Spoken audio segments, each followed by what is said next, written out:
as well. So hopefully that's okay for everybody, but any issues with that, let me know. And it's my pleasure to hand over to Scott. Over to you. Hannah, thanks very much. And I'm also very, very excited to be talking about something other than the C word. The C word of today is still going to be a C word, and it's going to be coffee. So if anyone can't hear us, this is going to be a really daft question. If anyone can't hear us, perhaps they can wave. How did that sound? No, that was a fail.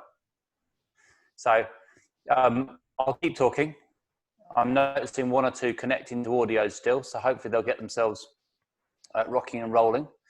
But we're going to talk a little bit about taking the mystery out of great coffee. And I love this title, Taking the Mystery Out, because it's almost like you've got to be kind of a specialist or a, dare I use the word geek, to know what great coffee is. And hopefully I'm going to give you a few tips and tricks today that you can take away. Clearly this is for your offices. Where is our office now?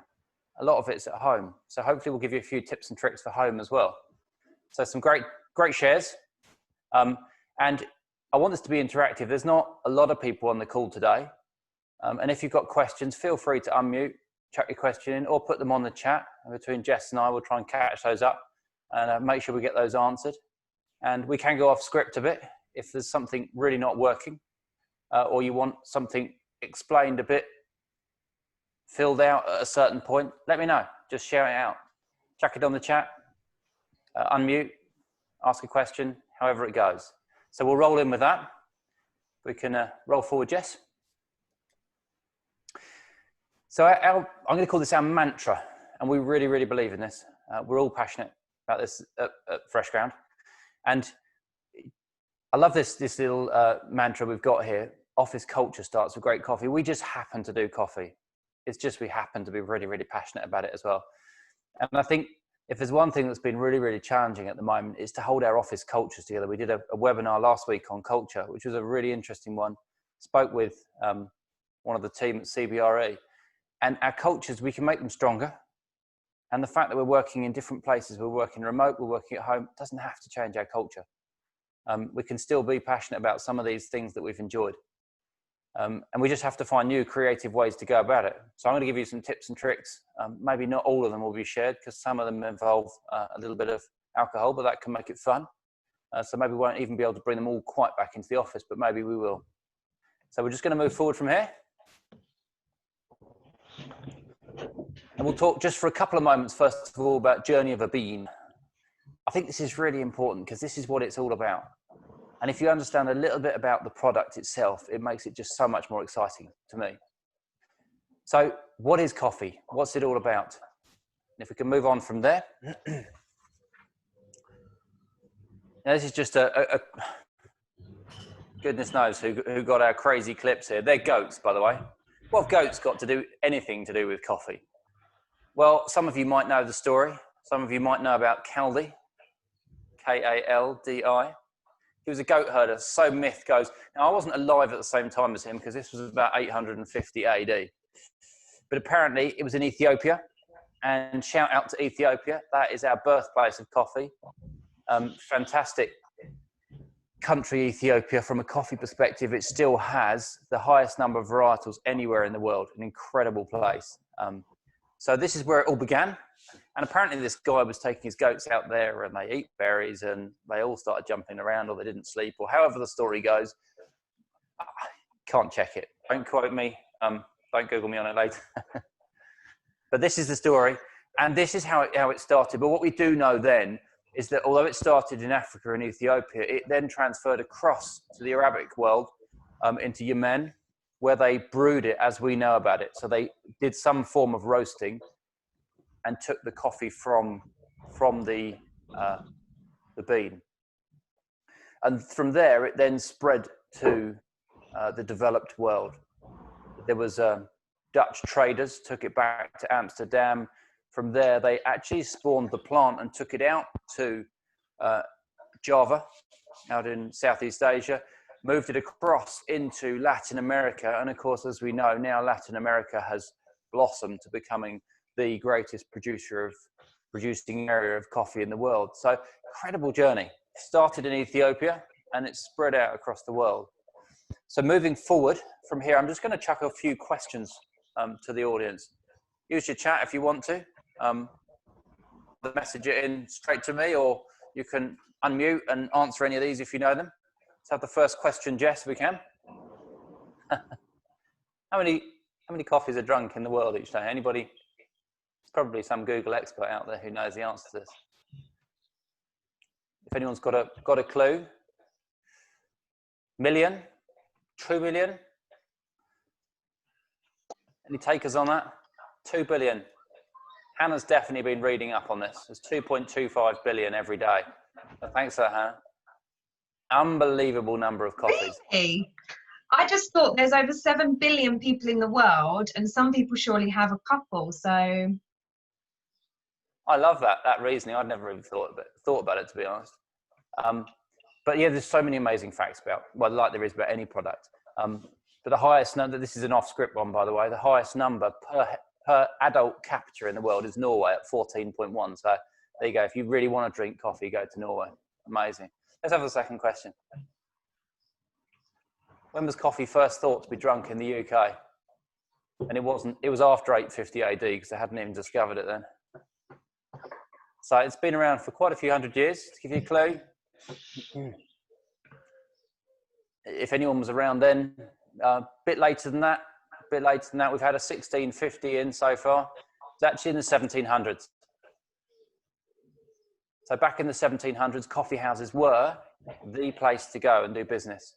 Now, I wasn't around then, you know, I wasn't old enough to remember it. So there we go. It's been around in the UK for a long time. Don't know when tea took over as our number one, but hey, we're sort of trying to catch up with the coffee trend now. So let's have question number 3. What area of the world is most of the coffee grown? I bet quite a lot of you have visited this area, and there is a specific answer I'm looking for here. To give you a clue, the coffee definitely doesn't grow in the polar regions. It needs warmth, it needs sun, it needs plenty of moisture. And there are specific regions. It's, yeah, Vietnam's one place. So you've got a belt right around the world. It's between the 2 tropics, Capricorn and Cancer. So it is a tropical product. You can't grow this in the UK very well. There is a little bit, one commercial plantation, I believe, which is in the Eden Project, which I visited, down in Cornwall, in those lovely biomes. So that's a really cool place to go. Probably can't go there at the moment. Oh, I suppose we can again now. Maybe it's not open. Anyway, so it's grown in every continent in the world, They grow it in the Canary Islands in Europe, commercially. Grow it in America, but only in Hawaii. And it's grown in every other continent apart from Antarctica, obviously. Only grow penguins there, I think. So much you can find out about coffee, so much fun you can have with it. And we're just going to move through some real quick slides now. Oh, this is a great little fact. Coffee bean I've been talking about is a seed. It's not a bean at all. It's a bit like a panda bear. Panda's not a bear at all. It's a panda. But hey, so coffee, I've been talking about coffee beans, so thanks, Jess, for correcting me on that one. So we'll whiz through the next few slides real fast. So amazing product, a truly amazing product. And as we said, it's grown in the tropics. It's a flowering product. It's obviously a fruit, and the seed inside is the seed of that fruit. So just like you'd get a peach, you can see some pictures here. This is harvesting it, having grown. It ripens into different colors, and you can see that coming through the processing there. So once we've got this fruit, we'll just hold there for a moment, Jess, just back to that previous one, if you will. Once you've got this fruit and we've harvested them, the thing I just want the audience to really think about, and this is where I get really, really passionate, there is real people doing this product all around the world. And these countries that it's grown in are often third world countries, and people they're working incredibly long hours. They're often on micro plantations. So I'm just giving a little shout out for the coffee community here. We get really, really passionate about the product as it is. Now, I'm not going to take you through great depths as to how it's processed, how it's harvested well, but you can see there's a lot of manual labor, a lot of labor involved in this.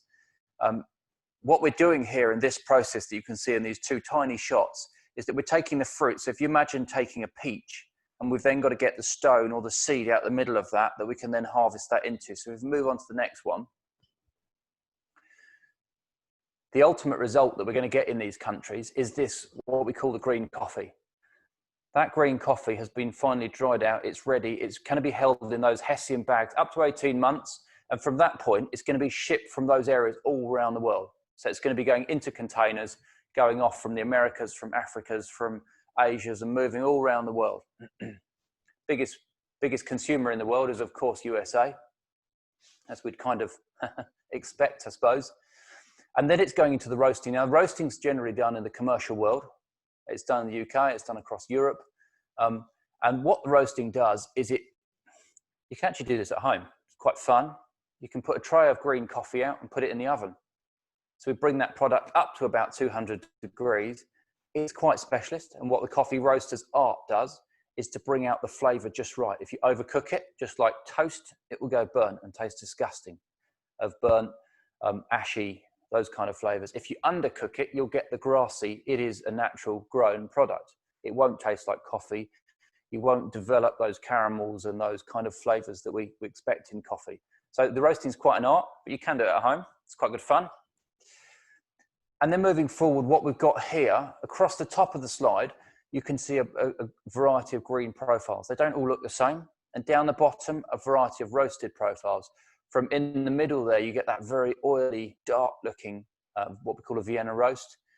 On the left there, you've got some very light browns. They're what we call caramel roasts. It completely changes the taste. What's right? That's what we're going to explore a little bit now.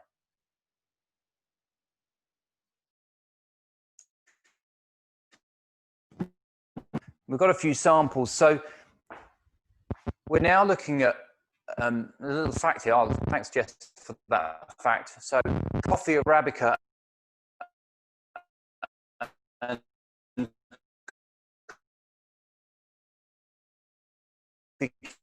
Canaphora. These are the two main profiles. We're going to go into Canaphora's gender and some of those myths, some of those assumptions of coffee. What's right, what's wrong? So if we can skip forward to those three questions now, Jess. Do you mind just popping them up on the screen? I'll grab some samples that I've got over here while you're chucking that up. Share the screen again. No problem at all.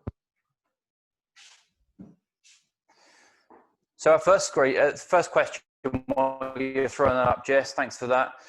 The first question out there is provenance. And what I mean by provenance is either a brand or should it always come? I love that title there, Spilling the Beans on Great Coffee. Let's break some of these myths that are around. So this first one here, provenance. Should I always get a Colombian coffee? I've heard of these great things, you know, or should I always have Costa? What's the right coffee? Jumping to the second question that we're going to explore just briefly. It's about the varietal. So we heard just then Robusta, we heard Arabica. Isn't Arabica the right one? Shouldn't I always use Arabica? Well, maybe not. Depends on application. And I don't like to think there's any rights and wrongs. I love to think of coffee as a whole exploring game. And the third question, as you throw that up there, Jess, I'm just going to bring another sample with me to use here, is should I use a single origin or should I use a blend? Now, single origin, I think just adds to this myth around the coffee industry. I want to use a Rwanda Mangogwa or I want to use an Ethiopian Sidamo. What does it mean? What should I use? What should I use in my machine at the office? So I've brought a few famous blends up here. Got a Costa, got a Lavazza, got an Illy. That sounds Italian, doesn't it? That's got to be great. Italy, the birthplace of coffee. Well, they invented the espresso. They certainly didn't invent coffee, and they don't even grow any coffee. They actually import less than half the amount. I'm sorry if there's any Italians on the call, but I'm quite passionate about it. They import less than half the amount of green coffee than Germany do. So some really, really interesting stats. Again, I could go on for hours, but perhaps we won't do. Illy, I think a great place to start. So in terms of provenance, there's nowhere on this tin that will tell you where that coffee comes from. And I'll give you a secret. In that blend there is 7 different origins. So there is no right and wrong. When we come to varietal, should it be Robusta? Should it be Arabica? That is an amazing coffee. And that is a blend of Arabicas and Robustas. Now, these things do different things. Is it single origin? No, we've just said there's masses of varietal in there. What the blend does is give you consistency. And when you're obviously on the ultimate extreme, if you were home roasting, but if you go to somewhere cheap, you may get poor quality coffee. You want a good quality coffee. That's the first assurance that you definitely want. Should you go for something like a Colombian? Is that better than, say, somewhere from Africa? Well, there's a lot of different tastes and a lot of different profiles. But the other side is, even from one source, it can change depending on when it's harvested and so on and so forth. So there's many, many variations. We're just going to go to that second point, which I think is the most important. Should I go for 100% Arabica? It's really, really pushed this question in the UK. Robusta, if I'm going for an espresso on something like a bean to cup machine, the Robusta will give it the body. It will give it the crema. It will give it that foam crema on the top. It will give it the body, something that tastes like coffee. The Arabica will give it flavor, the aromas. It might give it a bit of peach, or it might give it some floral flavors. Imagine what happens if we blend all those together. You're going to get a good quality coffee. If I was making a filter product, and I've got some home filter makers here, so let's say I was going to use something like this Chemex. Thank you. Had a moment there. So if I was going to use a Chemex, I probably would go for 100% Arabica filter, but that's what I prefer. So there's no rights and wrongs. So those three, where should I get it from? What varietal should I use? Should I use single origin? There's not a right and a wrong. The main thing is to get your staff happy. And the final point I'll put in here is, if you're choosing for an office, and there will come a time when you'll have a lot of people back in the office again, think really carefully. Everyone's got a different taste. If I was choosing a wine, what's the right one? Is it Chardonnay? Is it a Pinot Noir? Is it a Beaujolais? Well, it depends. It depends on what I like and what works for me. And it's just the same in an office. And you're going to get a spread of people. So we'll give a few tips and tricks in just a moment.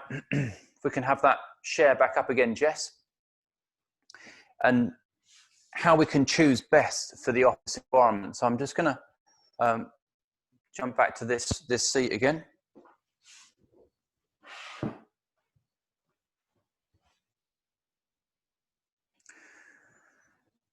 So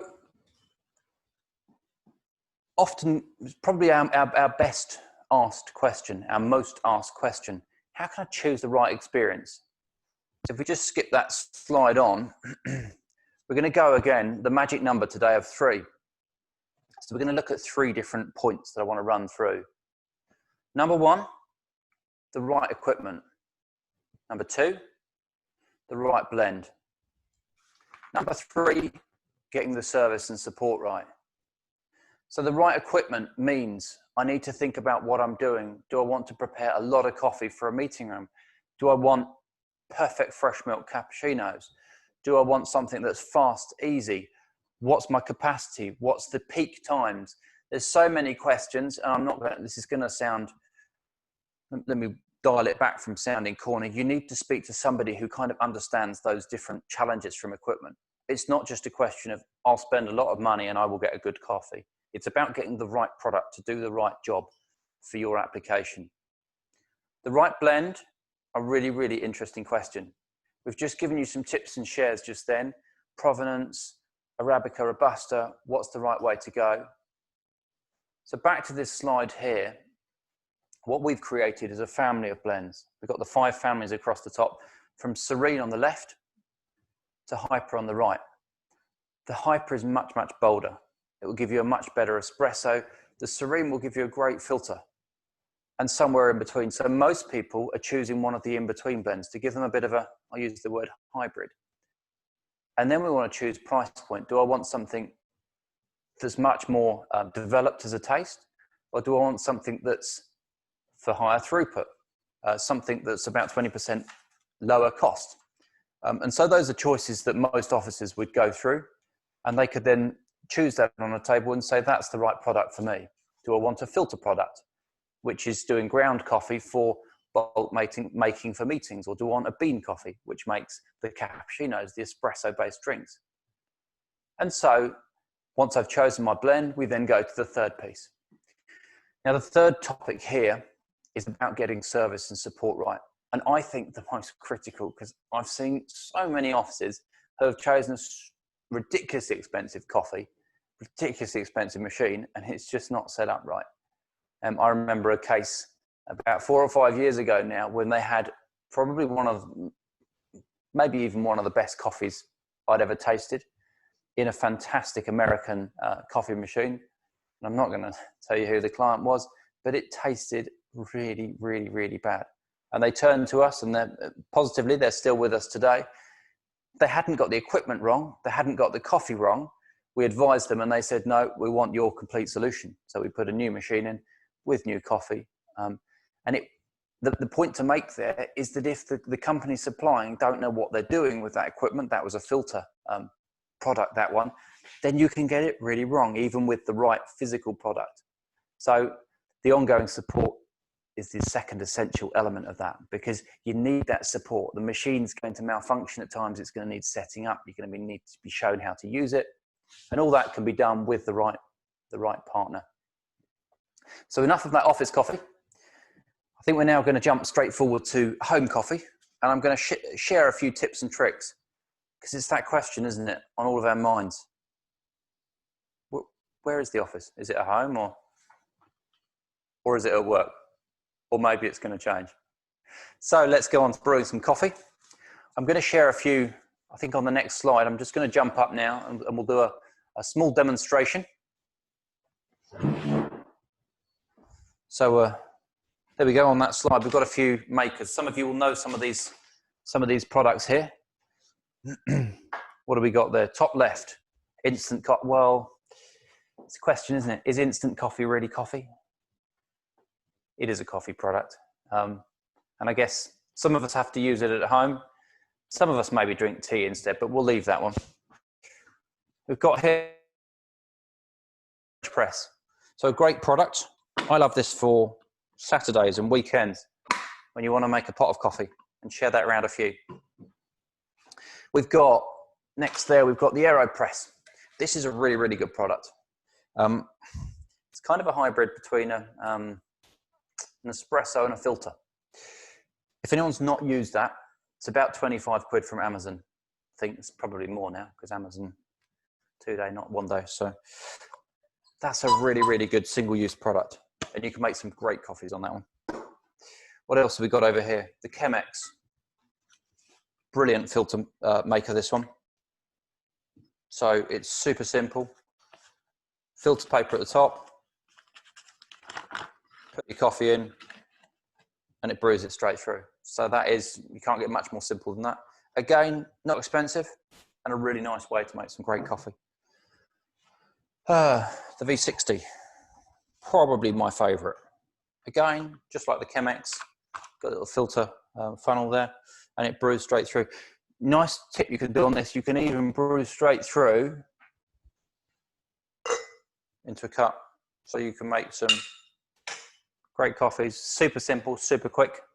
So for anyone who wants to join my club and doesn't really like an instant coffee at home, join one of these clubs for 20, 25 quid. I think we've got 60, so if anyone wants any, give us a shout afterwards, we can help out now. And the final point I'm going to throw in here is the favourite pods. Now, all of these have got some advantages and disadvantages. They take a bit of work, they take a bit of setting up. Something like a pod's much, much easier. Drop it in the machine and off you go. So you can use a small bean to cut, but that's a bit more expensive than something like this. So it just depends on what works for you, what works for your budget. Clearly with something like a bean to cut, you can do some milky drinks. You can make a cappuccino as well. But we've got a variety of products here. Now, if we just jump forward, Jess, if we can jump on to the next slide. And I'm going to walk through some really, really simple brewing essentials. I'll use the V60 as my little demonstration in just a moment, unless anyone wants me to play around with any of the other equipment. Hopefully you can't hear my kettle while I'm going to get that boiling so that we can make some coffee in just a moment. So the first one is choose your brewing method. That's the first really important part. Do I want a Chemex? Do I want a V60? Do I want a little bean to cut? What works for me at home? Probably going to be a bit noisy in my poor little kettle, so I'm just going to move away from that. So point number 2, and going on now, the coffee to water ratio. Got a ratio of 50 to 60 grams. Now, that's a specified filter ratio, but I'm actually going to break this rule just a little bit. If you're making one of these coffees at home, particularly the cafetiere, you might find that if your grind's a bit wrong and it's not getting the extraction, you could put just a little bit more on that 50 to 60 grams per litre. So you could maybe put it up to 70. Please don't put 150 in there because you won't get a good coffee. So that's a ratio which we're going to come back to in a moment. It's probably the most critical ratio on that list here. Point 3, a good water quality. Now, how do I choose my water? Well, clearly coming into my house or my home environment, I probably haven't got a lot of control over that water. What I can do is buy bottled water. But in the office, it's really, really important. If I've got a coffee machine for 50, 100 people, I want to get some good filters onto that water because water's everything. It's so much of the coffee. It's such a major component part of getting a good coffee. Tip for home, Volvic's one of the best waters. It's what they use in a lot of championships. That's just a tip. But honestly, there's quite a lot we can be getting on with here at the moment. We'll go on to point number 4. Get the grind right. Now we've got a few different coffees here. This is a bean coffee. So we could grind that at home, or we could get a pre-ground coffee. I've got some of the FreshGround one here. This is an Ethiopian coffee. Back to Ethiopia. Beautiful coffee, this. And that's pre-ground. So that is ground correctly to work in these gadgets here. I need to make sure I get that right. Too fine, like powder, fine. There's a bit of a tongue tie there. And we'll end up with over extraction. It's going to take too much out of it. Too coarse, almost like sand, and you're not going to get the right, the water's just going to flood through it, so you won't get any taste out of it. So there is a little bit of a science to that. But if you buy filter grind, that's going to be the right stuff for you. Point 5, the 3 T's. Now, these are time, turbulence, and temperature. It's what we have to do for any of us that have done coffee exams. You have to learn these kind of tips and tricks. But there's 3 really important things to think about. Temperature, too hot, put it at 100 degrees. This kettle I've got here actually stops at the right point, but too hot, we're going to burn the coffee. Too cold, obviously we won't extract, not at the right speed anyway. Turbulence means how much we stir it around, and time. If we do it too fast, we won't get any taste out of it. So, we're now going to, I think our kettle's just coming up to the boil. So what I'm doing here, and this is a little tip I'm going to share with you. We want to get that ratio right. And I'm quite passionate about this. You might have seen, but I've got here a set of kitchen scales. I've got a second set of scales underneath here. I really recommend if you start to measure it out, you will see a massive difference at home. Share this little tip. Not recommending you do it at work because it takes a few minutes. Once you get in the way of it, you can actually get a really good coffee. So I'm just going to liven my scales. And the recipe I'm going to go on today, because it's a nice easy number, is 60 grams per litre. I'm going to brew half a litre of coffee. So I want 30 grams of coffee. So my first instance, I've tared that. So it's at 0. And I guess you can't see my scales, but I will promise you I am putting in here 30 grams of coffee. And we're at 30. 30.3 to be precise. I'm going to tear that again. And little tip, I'm going to measure my water because I feel pretty passionate about this. When you're measuring water, 1 milliliter of water is 1 gram. So it's super easy. So I want 500 grams of water. And this is it. It's really, really not a difficult proposition. Any one of us can do this. And I'm going to have to lean over to look at the weight because I've done it forwards. And that should give me a 3 to 4 minute brewing time. Now that is just letting the coffee, oh, it smells great. We're going to have to work this Zoom thing out so that we can share the smell and the aroma as well. That's my next challenge. You have to come back next week for that one. I haven't got the technology yet. So we're up to 400 grams. And I'm pouring slowly. I don't want to pour the water straight through the middle because otherwise I wouldn't I'm keeping a consistent slow pouring, 495, and stop, 500 grams.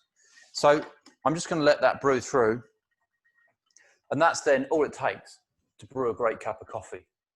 Now, pretty much all of these work the same way.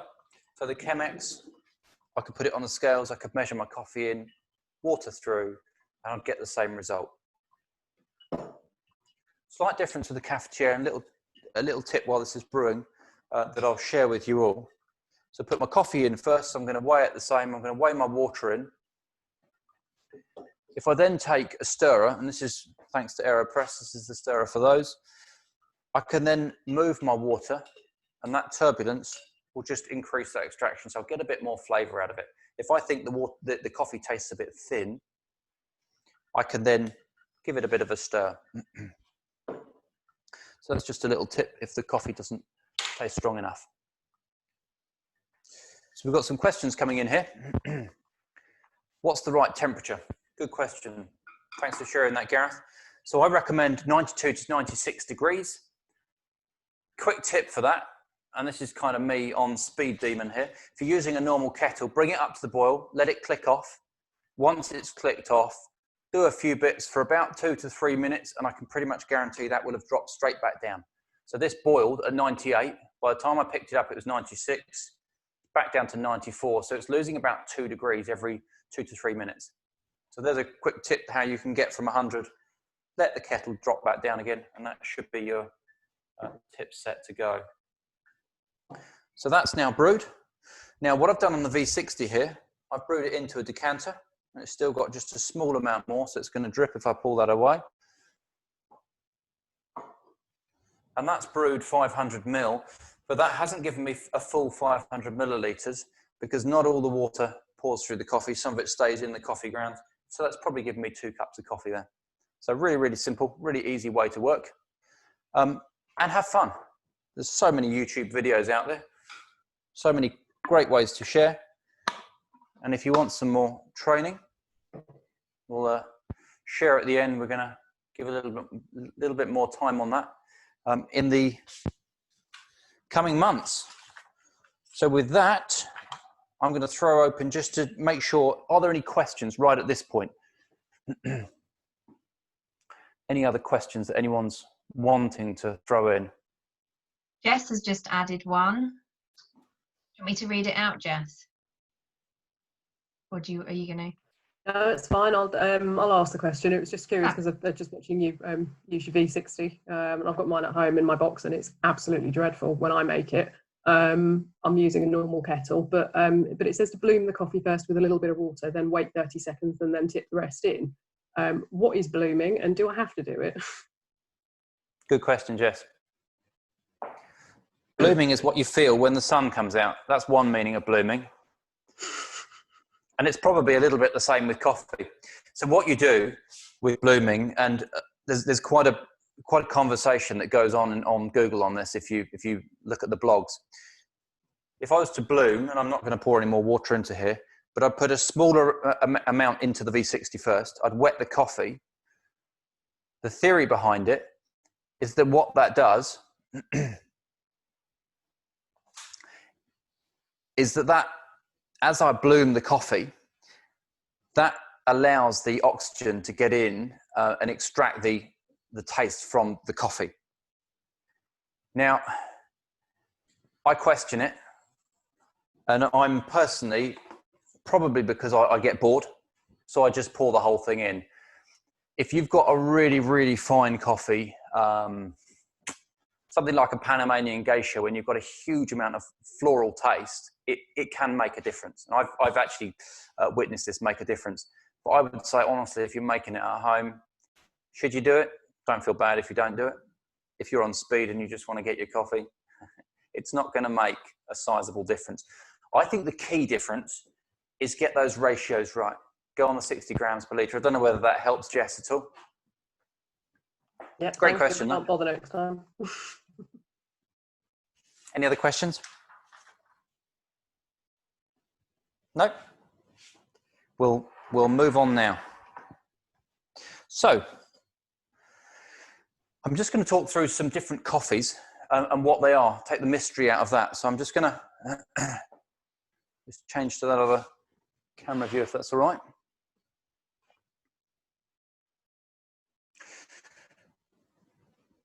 Little fact before we move on. Oh, I love this fact. It's one of my favorite. Vietnam. Haven't been there yet. It's on my bucket list. Absolutely incredible. After the Vietnam War, they started producing coffee. It's only 6,000 tons in 1975 and is now almost 2 million. It's the largest exporter in the world. Hannah, you mentioned this earlier. Is that one of the places it comes from? Absolutely. They are the largest exporter of Robusta coffee in the world. Absolutely amazing. It's just, you know, literally exploded the production of coffee in that world, in that country. Incredible. So we'll now try and answer some questions about coffee, because this, probably after what's the right machine, this is the second biggest question we get. What are all these different coffees? What do they mean? What is the right cappuccino? What is an Americano?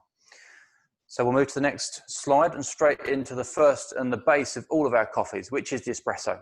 Really important to get this right. The espresso coffee, we'll talk ratios again, not to baffle people, but an espresso, as it is, we're told, should be 25 milliliters with 7 grams of coffee. Now, that's a bit old hat. That's the old, what we used to call the old Italian recipe. So a lot of people now, and our recipe is 40 milliliters. It's a little bit of a bigger shot.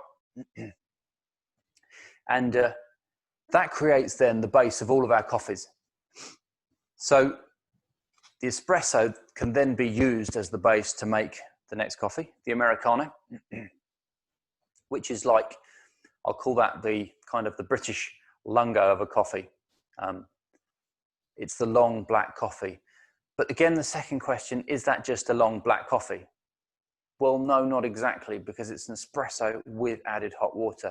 I love this next slide that you've put in there, Jess, which I think just tells it really well. It's quite different from a filter coffee. So what we just made with a V60 is a filter coffee. What we make with an an Americano, is we put the espresso in and then we add the hot water.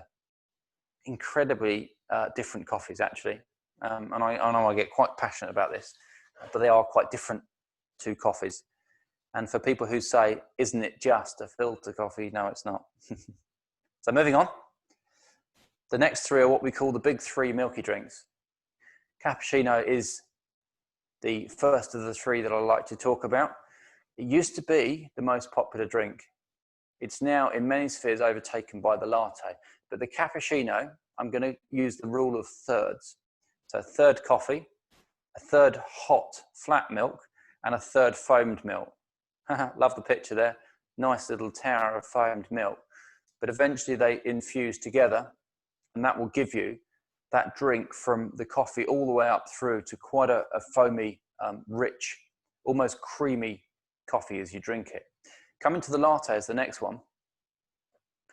Quite a different coffee, because those top 2/3, if you remember the hot milk and the foamed milk, if we take those 2/3, we're going to move the proportion of hot milk up significantly. So it's a much flatter drink. It's a much more milky drink. And a little tip on this, for any of you in your offices that are struggling with people saying, my drinks are cold, it's probably the latte, because it's really difficult to get the temperature of the latte up because you are literally just heating hot milk. So again, the third of the three drinks is the flat white. And there's many takes on how this is made, but I like to say it's just a little stronger than a latte, with a little less foamy milk even than a latte. So it's quite a milky drink, but it's got quite a strong, punchy coffee taste into it. So for people who like the latte, but it just seems a little milky, just a bit washed out, go for the flat white. It's just got that little bit of extra punch. Fantastic drink. But let's not talk about a flat white as a huge drink. This is a short shot of that. So a really nice drink for those coffee connoisseurs who like that extra bit of punch. And that's the 5 drinks there. We've got another little fact coming up. I'm just going to leave it there for a moment just if anyone's got any questions they want to throw in on the chat as to what's this coffee or what's that coffee, don't be afraid. If there's some really weird or wacky names that you've heard of out there and just want them kind of unpacked, what are they? What are they all about? There's so many names, but don't feel obliged to throw anything forward. There's a couple I like. The cortado is a great one. What is a cortado and what's a macchiato? They're two good questions that we get a fair bit. I'll unpack them. If you've got any others, throw them on. But the cortado is, to me, in real simple terms, is just, there's a fly right in the camera there. Wasn't trying to hit the camera. So the cortado is like a real short, flat white. I personally like it because I don't like long, milky drinks. And I'm quite a sweet tooth, so I like that with a bit of caramel. That makes for a great drink as far as I'm concerned. The macchiato is a little bit more confusing because on a macchiato, what we traditionally called a latte macchiato was quite a long drink. So it was more like the latte that we saw pictured on there. Whereas macchiato, somebody's going to be able to help me out, but in one of the European languages means stain, and I believe it's Spanish, but I'm not a foreign language expert. And it is very much a small amount of milk with a stain of coffee on it.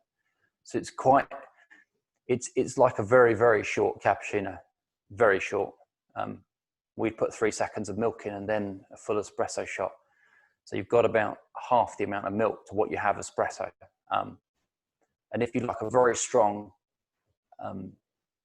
coffee flavored milk drink, that's a great choice, but it's quite short, a true, some people call it an espresso macchiato. So there we've given you 3 names: a macchiato, a latte macchiato, an espresso macchiato.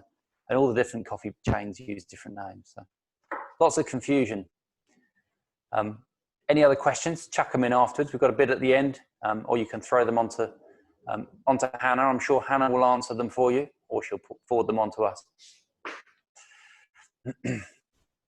So again, this little fact here, we could talk for hours on the facts of coffee. I find it absolutely fascinating, but I won't bore you with it. So we'll move straight on now to water quality and cleaning.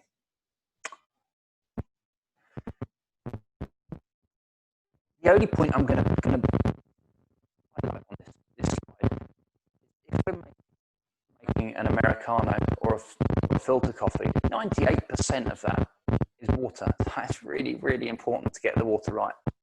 And a lot of people say, well, it's only water, you know. So lime scale's the enemy. You get that white scum in your kettle at home or at work. We want to remove that. That's why we have filters in a work environment. Moving on to cleaning, and this is a bit which I think is really important wherever. There's our third C word for the day, Hannah. So I've brought with me, I took some inspiration this morning, if everyone can see that. This is my little teacup. And I'm going to make a confession. I left this from Friday. And inside that teacup, you can see that staining. It was a cup of tea. It leaves what's down the bottom there, tannins. And if you can imagine inside your machines, inside whatever you're using, that's what's left inside it. That's why we have to clean it. And coffee leaves these tannins, which you can only get rid of with a peroxide. Hot water won't get rid of that. You have to use a cleaner to burn that away. And that's why we put those little tablets through the automatic machines at work. So recommend that basic process. The second process on cleaning, if you're using a fresh milk, you want to make sure it's clean and safe and hygienic. That's enough on cleaning from me. And that moves us to the really exciting bit. Now, I'm now just going to share with you some recipes. A couple of moments, and I'm going to move a tray of bits and pieces in, and we're just going to make some quite fun coffees that we've created. So take these away. You'll get the recipes afterwards. I'll bring the ingredients in now, and we're just going to make a few coffees for you. Bit of fun. I can't share them with you for everyone because we haven't worked out a Zoom way on that, but give us 2 moments.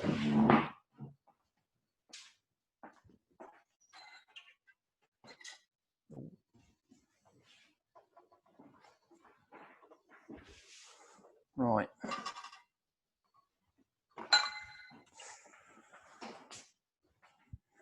So,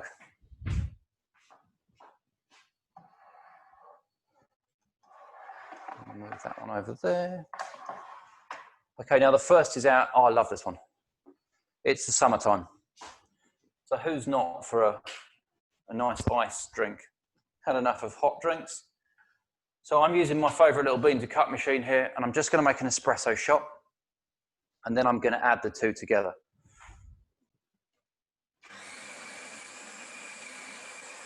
So while that's making the shot, I'm then going to take a glass here, which I'm going to make my iced latte in. I've got a bucket of ice. Because nobody else is using my drink, I'm going to use my fingers on the ice, so forgive me. If we were making this in public, we'd have tongs.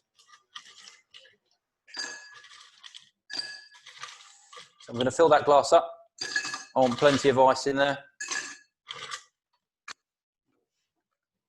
And I'm then just going to pour my espresso shot straight down over the ice.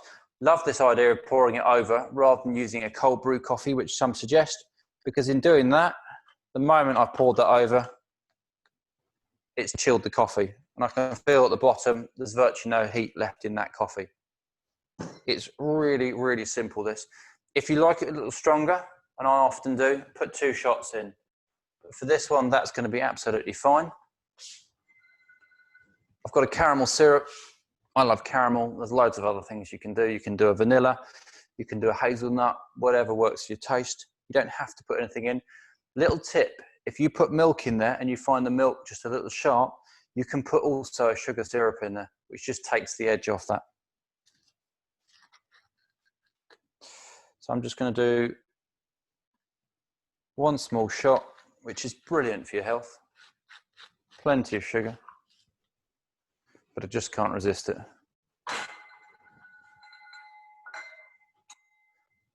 Take my milk.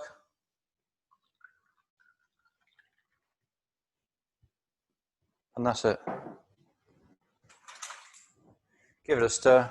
Little tip, right at the bottom, you will always have, if you put a syrup in there, your syrup's always going to sink to the bottom. So drink number 1, super, super simple. 3 ingredients, an espresso shot. If you haven't got a bean to cup machine, not everybody's got a bean to cup machine, you can do that with a filter coffee. You won't get the same punch. I've done it plenty of times before with a filter. Or if you've got a pod machine, another great way to make it. Many people have got a small Tassimo or an espresso machine or whatever. So that can work really well. If you haven't got that, you can do it. You can make it with a little shot of couple of teaspoons of instant and put that in first, but it's just not the same. So great little drink. Lovely for the summer weather. And on to drink number 2. Now the next one I'm going to make is what we call creamy coffee or Dalgona coffee. It's trending a lot at the moment. It's interesting. It can be done a few different ways. So I'm just going to get some tools together to help me make this. It takes about 5 to 10 minutes to make. It's quite good fun. It certainly looks really, really impressive. So one of the tools I'm going to need is a little whisk.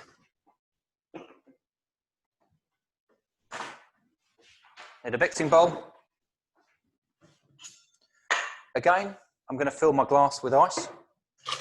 I prefer it cold, especially in this weather, but you can heat the milk as well. So if it's coming into the autumn, again, and we're still in lockdown, you could make yourself a home coffee. If you're missing your favourite cappuccino or your other Starbucks coffees, you could again make this. So the first thing I'm going to do is put the milk into there. I'm going to fill it about just a little over half with milk. You can see the accurate measuring out there, which I was doing before on the scales, so forgive me. I'm keeping the speed up here. I'm then going to put my 3 ingredients, into the bowl. My first ingredient is going to be the instant coffee. So I'm using a tablespoon measure.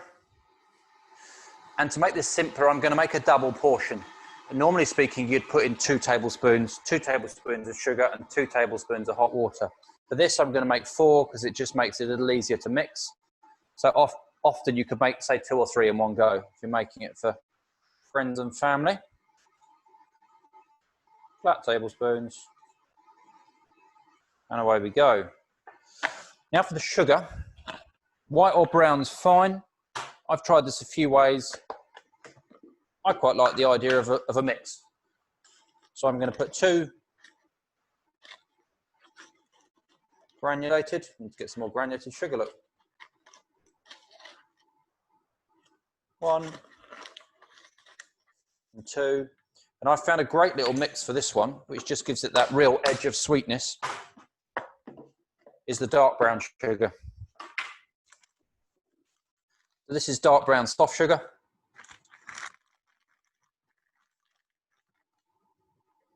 One and 2. My kettle's ready for me. Put that in next. And now I want 4 tablespoons of boiling water. Again, this has clicked off at 96 degrees. I want to let that go off the boil. And I am ready to go.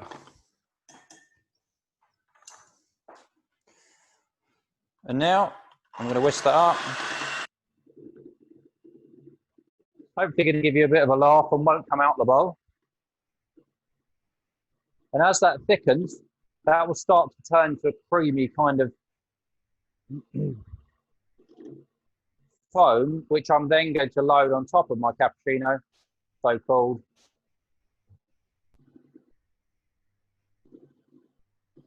Now, I will just share today that we've tried a few varieties. We tried to make this with filter coffee, and I can absolutely promise you it doesn't work.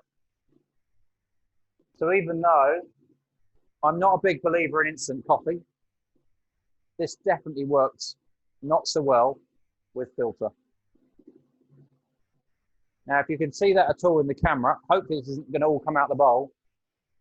You can see that starting to turn in there into a bit of a foam.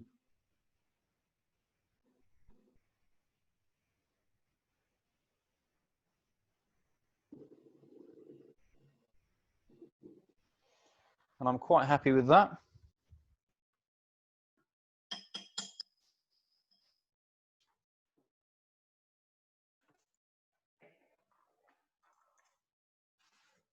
So I'm now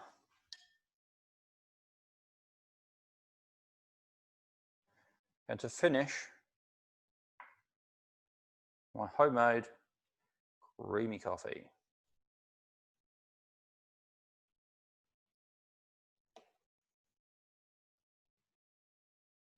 And there you have it. Looks fantastic. I'll give you one final little tip. If you're making these for friends and family, give it a stir beforehand. Because if you take a large mouthful of that topping, it tastes pretty bitter.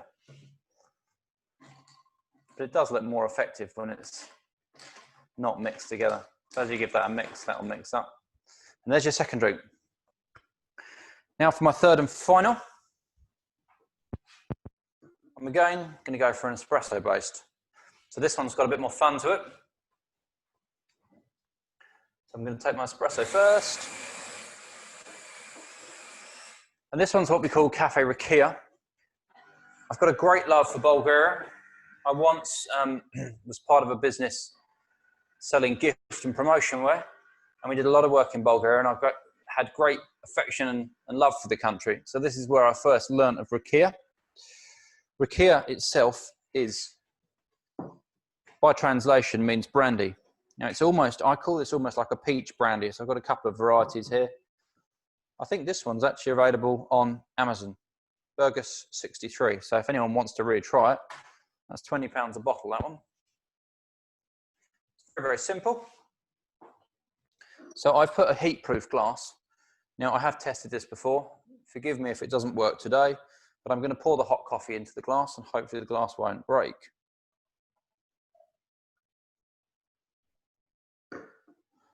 Of course, this works with a shot of next to anything, but some things don't taste so good as others. So I'm going to take my shot of Rakia and I'm going for a single shot. Come on.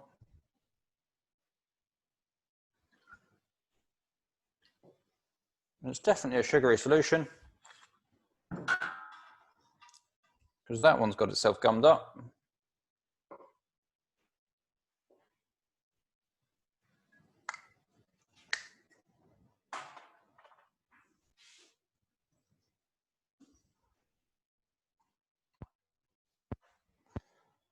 One shot for Rakia. And finally, I've got some cane sugar syrup here. If you haven't got cane sugar syrup, what can work quite well is to put a few spoonfuls of granulated sugar and just a very small amount of boiling water and just take some already pre-wetted sugar. I'm going to use half a shot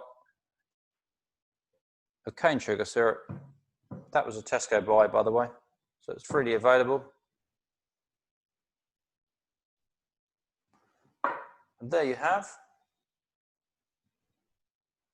the third drink. I really encourage you can do so many things with coffee, like you can with anything.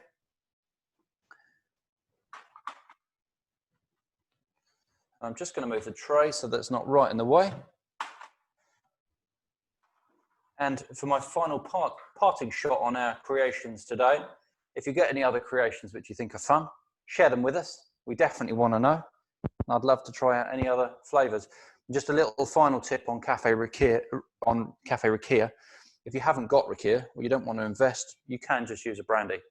But I think definitely there's an edge on that because it's almost got that fruity taste, which I really recommend. So I'm just going to move this out of the way.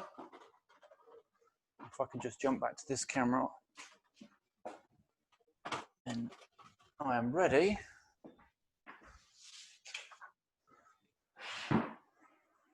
for any questions.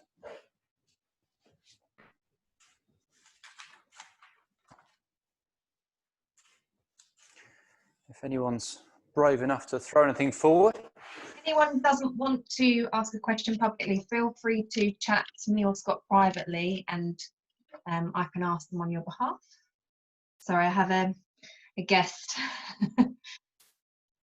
Bless, nice to see him, Hannah. He was very interested in your demonstrations there, Scott. He's enjoying it. Don't share all those drinks with him, Hannah. Yeah. Not at that age. No, definitely not. He's high for enough. Any questions from anyone?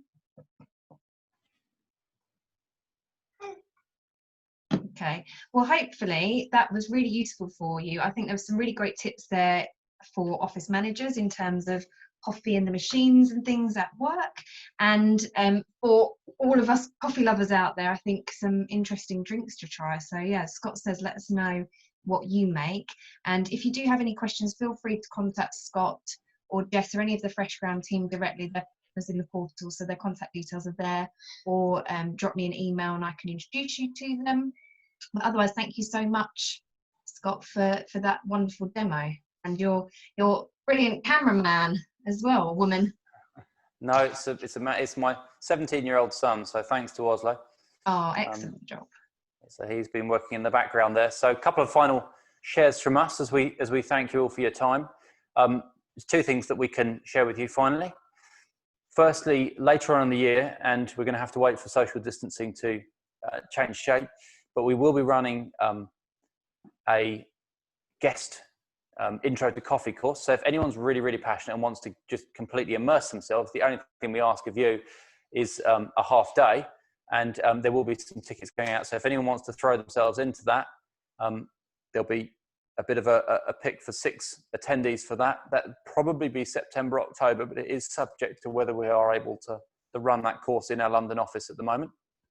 And the second point, if anyone wants to invest in a small bean to cup, we've done a little bit of a deal with Dura at the moment, and on their A1 and E6 machines, which are little baby machines, we've got a 5% off our list price, which is already pretty low. So I think on the A1 machine, you can get a bean to cup now for about £450.